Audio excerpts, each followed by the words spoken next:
Good morning. Welcome to my thought for the day. I'm looking at a phrase in Galatians 6, verse 7. It says there, "Do not be deceived. God is not mocked. For whatever a man sows, that he will also reap." Now that makes perfect sense in the natural world, doesn't it? I suppose I'm thinking like that because everywhere you go there are opportunities to buy bulbs. If you want spring bulbs in the spring, if you want snowdrops in the main, what you have to do is put snowdrop bulbs in. If you want daffodils, you need to put some daffodil bulbs in. And in the springtime, if you want runner beans, you need to sow runner beans. Nobody expects to get carrots if they put runner beans in, unless something's been packaged wrong. You're not going to get something you don't sow. In the natural, we understand that perfectly. There's no reason why you would expect it to be anything any different. But Paul here says, whatever a man sows, he will also reap. He's not talking about physical seeds. He's talking about what you do in your life, because he goes on to say, "For he who sows to his own flesh will from the flesh reap corruption." The flesh is going to corrupt. It's not going to last forever. Our flesh is not eternal. Our flesh is going to be corrupted.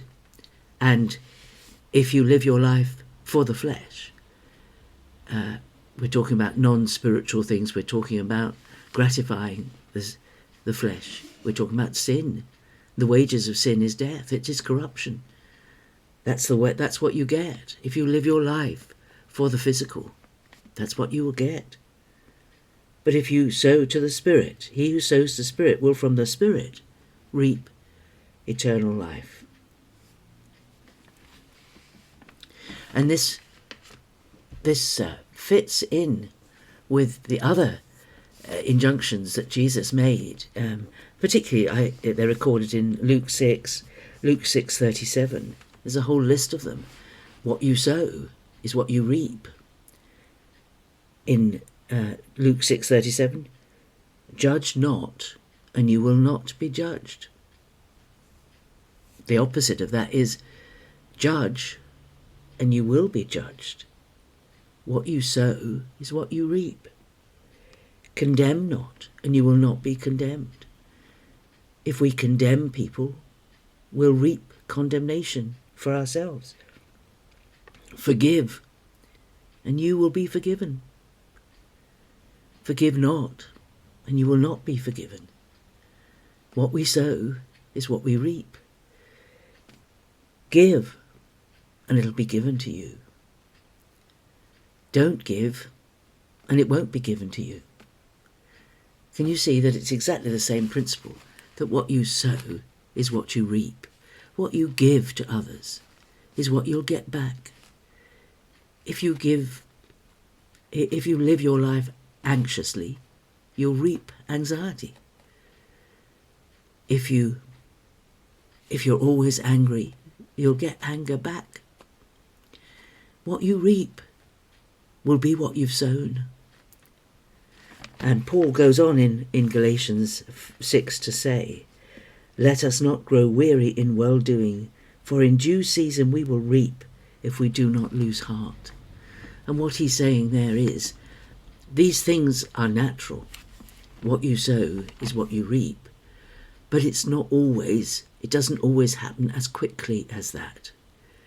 Just like when you sow seeds or you plant bulbs, there is a time lapse between when you plant and when you reap. So there is in all these other things. You may give generously. You may give as God gives. But just like with the seeds sown, it takes time for the seeds to grow, for the fruit to develop, for the beans to develop, or the carrots to whatever you're growing. takes time. It's not automatic. So it's the same with all these other things. You may not immediately see the return on what you plant with your life. And that's why Paul says, let us not grow weary in well-doing. Let's not stop because we haven't had an immediate return on what we've sowed. Sowed? What we have sown. What we sowed into the world.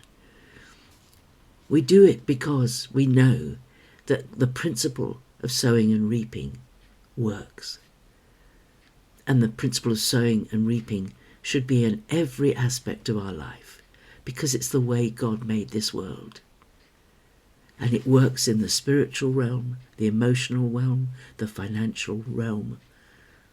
In every realm, what you sow is what you reap. Judge not, and you will not be judged. Condemn not, you will not be condemned. Forgive, and you will be forgiven. Give, and it will be given to you. It's a wonderful principle. Love, and you will be loved. Be joyful, and you will be given joy. Spread peace. Be a peacemaker, and you will be given peace. You know, God has set this principle in the whole of creation, and it's a principle that works. So if we sow to our own flesh, we will from our flesh reap corruption. But if we sow to the Spirit, we will from the Spirit reap eternal life. That's what we're in it for, isn't it? To live forever with God, to know him as he knows us, and for our relationship with him to grow and grow. Have a great day. God bless you. See you again tomorrow. Bye-bye.